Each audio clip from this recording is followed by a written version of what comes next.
Hello, രണ്ടുപേരും കൂടി ഒരുപോലത്തെ ഡ്രസ്സൊക്കെ ഇട്ട് എങ്ങോട്ടായി പോകുന്നതെന്നായിരിക്കും അല്ലേ? വേറെ എവിടേക്കുമല്ല, ഞങ്ങൾ നന്ദുവേട്ടൻ്റെ വീട് വരെ ഒന്ന് പോകാമെന്ന് വിചാരിച്ചിട്ടുണ്ടായിരുന്നു. അപ്പോൾ അതിന് വേണ്ടിയിട്ട് അച്ഛനെ വെയിറ്റ് ചെയ്തുകൊണ്ടിരിക്കുകയാണ്. അങ്ങനെ ഞങ്ങളുടെ റെഡിയാവലൊക്കെ കഴിഞ്ഞതിന് ശേഷമാണ് മക്കളെ ഒരുക്കി കൊടുത്തത്. എന്നിട്ടും അവർക്ക് ടൈം പോകുന്നില്ല. അവർക്ക് പിന്നെ ഒരു ഭാഗത്തിരുന്നിട്ട് ഇപ്പോൾ ശീലമില്ലല്ലോ, അങ്ങനെ പിടച്ച് കളിക്കുക ചെയ്യുക. അങ്ങനെ ബീൻ ബാഗിൻ്റെ മുകളിൽ നിന്ന് സോഫയിലേക്ക് കയറാൻ വേണ്ടിയിട്ടുള്ള ശ്രമത്തിലാണ്. ഇത് ബീൻ ബാഗ് ആയതുകൊണ്ട് കുഴപ്പമില്ല. ചില സമയത്ത് ഡൈനിങ് ടേബിളിൻ്റെ ചെയറിൻ്റെ മുകളിൽ നിന്ന് ജനലിൻ്റെ മുകളിലേക്ക് ജനലിൻ്റെ കമ്പി പിടിച്ചുകൊണ്ട് കയറാനൊക്കെ നോക്കുന്നുണ്ട്. അപ്പോൾ അതുകൊണ്ട് ഇപ്പോൾ ഭയങ്കര ടെൻഷനാണ്. അപ്പോൾ എപ്പോഴും നമ്മുടെ ഒരു കണ്ണ് അവരുടെ കൂടെ വേണം. സ്റ്റെപ്പ് കയറുന്നതൊക്കെ ഇപ്പോൾ കുറേ നിർത്തിയിട്ടുണ്ട്. അത് ആദ്യമൊക്കെ അവർ സ്ഥിരമായിട്ട് മുകളിലേക്ക് സ്റ്റെപ്പ് കയറി പോകാൻ നോക്കാറുണ്ടായിരുന്നു. ഇപ്പോൾ അങ്ങനത്തെ പ്രശ്നമില്ല. ഇപ്പോൾ ഇതാണ് പ്രശ്നം. ചെയറിൽ കയറിയിട്ട് ഒരു ഭാഗത്തേക്ക് കയറുക, അങ്ങനത്തെ പരിപാടിയാണ് ഇപ്പോൾ ചെയ്തുകൊണ്ട് നിൽക്കുന്നത്. അങ്ങനെ കുറേ നേരം വെയിറ്റ് ചെയ്തുകൊണ്ട് നിന്ന് അവർക്കും ഏകദേശം മതിയായിട്ടുണ്ട്. ഒന്നാമത് രാത്രി 8-9 മണിയോളം ആയിട്ടുണ്ട്. അപ്പോൾ പിന്നെ അവരുടെ ഉറക്കത്തിൻ്റെ ടൈമൊക്കെ ആയല്ലോ. ഫുഡൊക്കെ കഴിച്ച് കഴിഞ്ഞതാണ്. അങ്ങനെ പിന്നെ കുറച്ച് കഴിഞ്ഞാൽ നന്ദുവേട്ടൻ വന്ന പാടെ ഞങ്ങൾ ഇറങ്ങി. അതുകൊണ്ടാണ് ഞങ്ങളോട് റെഡിയായി നിൽക്കാൻ പറഞ്ഞത്. വന്ന പാടെ തന്നെ ഞങ്ങൾ പിന്നെ ഇറങ്ങി. മീക്കുട്ടിയുടെ ഗേറ്റൊക്കെ തുറന്നു കൊടുക്കുന്നുണ്ട് അച്ഛന് വണ്ടി എടുക്കാൻ വേണ്ടിയിട്ട്. പിന്നെ പുറത്ത് പോകുമെന്ന് പറഞ്ഞു കഴിഞ്ഞാൽ നമുക്ക് നല്ല സന്തോഷമാണ്. എത്ര ഉറക്കമുണ്ടെങ്കിലും അവർ പിന്നെ ഉറങ്ങുമൊന്നുമില്ല. വണ്ടിയിൽ കയറി കഴിഞ്ഞാൽ പിന്നെ കുറച്ച് നേരമൊക്കെ അവർ ഉറങ്ങിപ്പോയാലേ ഉള്ളൂ. അങ്ങനെ ഞങ്ങൾ അങ്ങോട്ട് പോയിക്കൊണ്ട് നിൽക്കുകയാണ്. അപ്പോൾ ഒന്നാമത് ഞങ്ങൾ പോകാനുള്ള കാരണം എന്ന് പറഞ്ഞു കഴിഞ്ഞാൽ സ്കൂളൊക്കെ തുറക്കാനായതാണല്ലോ. അപ്പോൾ ദിയക്കുട്ടിയുടെ യൂണിഫോമൊക്കെ ഒന്ന് കഴിഞ്ഞ ദിവസം ഇട്ട് നോക്കിയിട്ടുണ്ടായിരുന്നു. അപ്പോൾ അതൊന്നും നമുക്കിപ്പോൾ ഫിറ്റല്ല, പറ്റുന്നില്ല, ഒക്കെ ടൈറ്റായിട്ടുണ്ട്.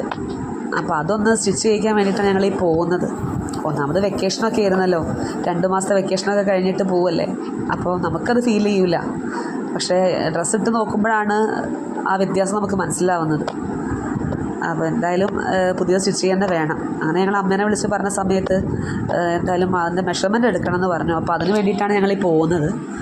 അങ്ങനെ അവിടെ അവരെത്താനും രാത്രിയാവും. പിന്നെ ഞങ്ങൾ നന്ദുവേട്ടൻ എത്തിയിട്ട് വേണമല്ലോ പോകാൻ. അപ്പോൾ എവിടെ പോകുമ്പോഴും രാത്രിയാണ് സാധാരണ ഞങ്ങൾ പോവാറ്. ഇപ്പോഴാണെങ്കിൽ നല്ല വെയിലും അല്ലേ. അപ്പോൾ പിന്നെ പകൽ പോകുന്നതിനേക്കാളും നല്ലത് രാത്രി പോകുന്നതാണല്ലോ. അങ്ങനെ മീക്കുട്ടി മുന്നിൽ ഓടി പോകുന്നുണ്ട്. അവർക്കറിയാം ഞങ്ങൾ വരുന്നത്. എന്നാലും മീക്കുട്ടി ഓടി മുന്നിൽ പോകുന്നത്. ഇപ്പം പോകുമ്പോഴും അങ്ങനെയാണ്, മീക്കുട്ടി മുന്നിൽ അങ്ങോട്ട് പോകും. അങ്ങനെ ഞങ്ങൾ പിന്നെ അവിടെ എത്തിയവരെ അച്ഛമ്മ മോളെ മെഷർമെൻറ്റൊക്കെ എടുക്കുകയാണ്.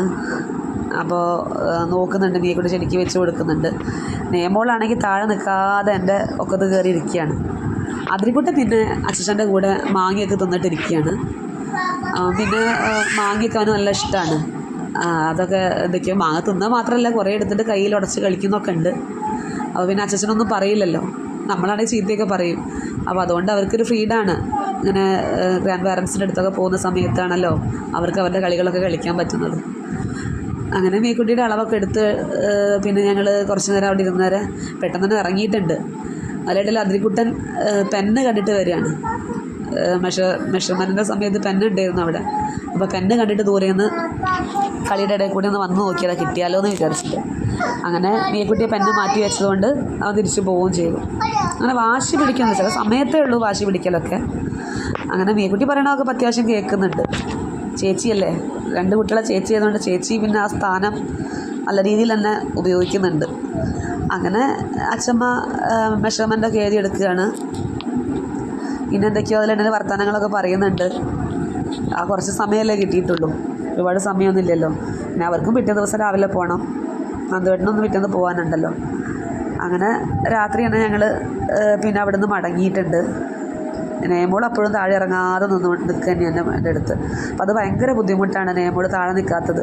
എവിടെ പോയാലും ഇപ്പോൾ അവിടെ എൻ്റെ ഒക്കത്ത് കയറി നിൽക്കും. ആദ്യമൊക്കെ നന്ദുവേട്ടൻ്റെ അടുത്ത് തന്നെ നല്ലോണം പോലെ പോയിരുന്നു. ഇപ്പം എന്താണെന്ന് അറിയില്ല, അവൾക്ക് ഭയങ്കര വാശിയായിട്ടുണ്ട്. അപ്പോൾ അതുകൊണ്ട് എനിക്ക് വലിയ ബുദ്ധിമുട്ടായിട്ടുണ്ടത്. അങ്ങനെ കുറച്ച് കഴിഞ്ഞേരെ നേമോൾ താഴെ ഇറങ്ങി അതിരിക്കുട്ടൻ കളിക്കണ കണ്ടപ്പോൾ പിന്നെ അതിലേക്കൊക്കെ പോയി കുറച്ച് മാങ്ങയൊക്കെ മുറിച്ച് വെച്ചിട്ടുണ്ടായിരുന്നു. അതൊക്കെ എടുത്തിട്ട് കഴിക്കാൻ നോക്കുകയാണ്. കഴിക്കുകയാണെങ്കിലും കുഴപ്പമില്ല, ഇത് കഴുത്ത് വെറുതെ കളിക്കുകയാണ് ചെയ്യുന്നത്.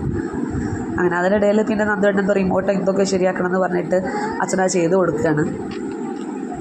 അങ്ങനെ പിന്നെ കുറച്ച് അരിനെല്ലിക്ക ഉണ്ടായിരുന്നു അവിടെ. അതും പിന്നെ എടുത്തിട്ട് ഈ മാങ്ങേൻ്റെ കൂടെ തന്നെ അതും കഴിക്കുന്നുണ്ട്. എന്തൊക്കെയാണ് പ്രശ്നമാവുകയെന്നൊന്നും അറിയില്ല. ഇങ്ങനെ എല്ലാ ഭക്ഷണവും അവർക്ക് കൊടുക്കാറുണ്ട്, അങ്ങനെ ഒന്നും നിയന്ത്രണം വയ്ക്കാറില്ല. അതുകൊണ്ട് തന്നെ വലിയ പ്രശ്നങ്ങൾ അവർക്ക് ഉണ്ടാവാറുമില്ല. അങ്ങനെ അരിനെല്ലിക്ക അവർ ഫസ്റ്റ് ടൈമാണ് ടേസ്റ്റ് ചെയ്യുന്നത്. അപ്പോൾ അതുകൊണ്ടായിരിക്കും അത് പുളി ഉണ്ടെന്നൊക്കെ പറഞ്ഞ് കാണിച്ചു തരാണ്. അങ്ങനെ ഞങ്ങൾ തിരിച്ച് പോരുന്ന വഴിക്ക് കുറച്ച് സാധനങ്ങളൊക്കെ വാങ്ങിക്കാനുണ്ടായിരുന്നു. അങ്ങനെ നന്ദുവേട്ടൻ ഷോപ്പിലേക്ക് പോയ സമയത്ത് അതിരിക്കുട്ടനെ നേക്കുട്ടി വാശി പിടിച്ചിട്ട് അവരുടെ കൂടെ നന്ദുവേട്ടൻ്റെ കൂടെ പോകണമെന്ന് പറഞ്ഞിട്ട് പോയി. അങ്ങനെ തിരിച്ച് വരുമ്പോൾ കുറച്ച് ലോലിപ്പോപ്പും ബിസ്ക്കറ്റൊക്കെ ആയിട്ട് വന്നു. അത്രയേ ഉള്ളൂ. Okay, bye.